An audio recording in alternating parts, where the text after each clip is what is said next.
Buenísimo. En el año 250 antes de nuestra era, se, se escribe la Septuaginta, que es esta traducción del hebreo al griego. Esa Septuaginta provocó interrupciones en el entendimiento de muchos pasajes de la Biblia, por ejemplo, Isaías 7:14. Sí, sí, totalmente. No solamente Isaías 7:14, hay un montón de problemas en la traducción del griego. Tanto es así que los rabinos tomaron la decisión de que todos los textos que se escribieran en griego no iban a entrar al canon del Antiguo Testamento judío. Es decir, por ejemplo, el libro de Judith, los libros de Macabeos, el libro del Eclesiástico, no el Eclesiastés, que hay que dividir, el libro de la Sabiduría, que es de Ben Sirach.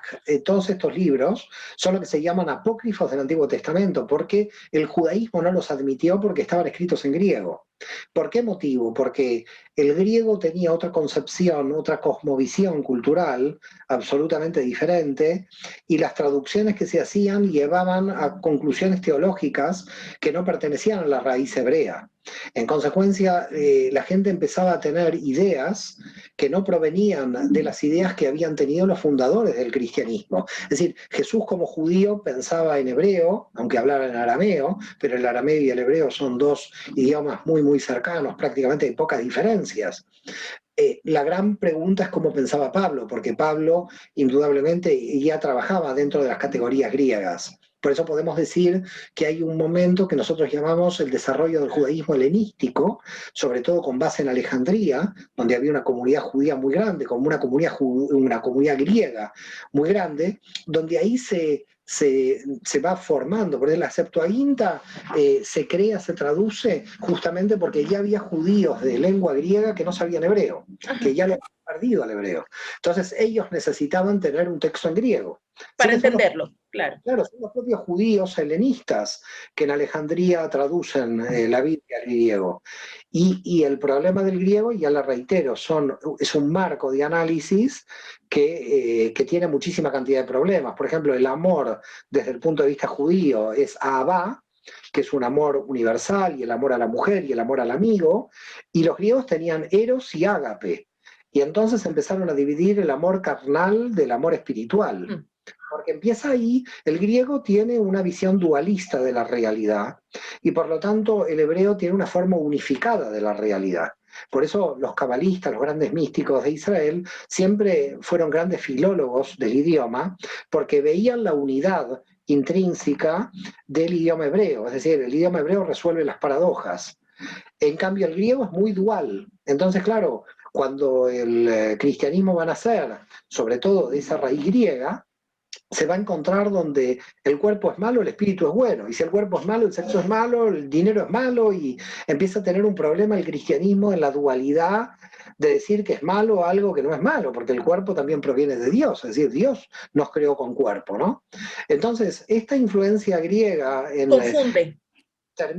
terminó confundiendo, y los rabinos tuvieron tanto miedo de que se confunda totalmente todo, que prohibieron del canon los libros en griego.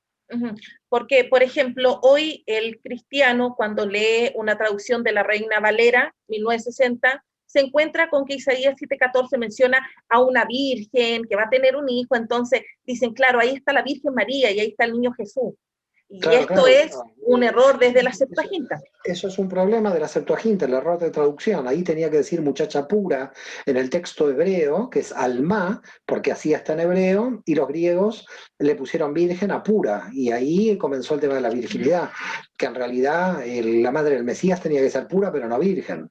Entonces, ahí hay problemas. Ese es uno de los problemas que marca claramente usted, muy acertadamente.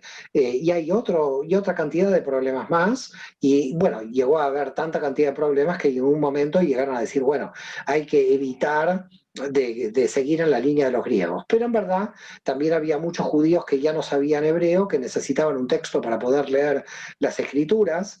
Y también unos años antes de la aparición de Pablo, hay un personaje muy importante en la historia que se llama Filón de Alejandría, que nace más o menos en el 25 antes de Cristo y muere en el 50. Sus últimos años de vida son contemporáneos a Pablo.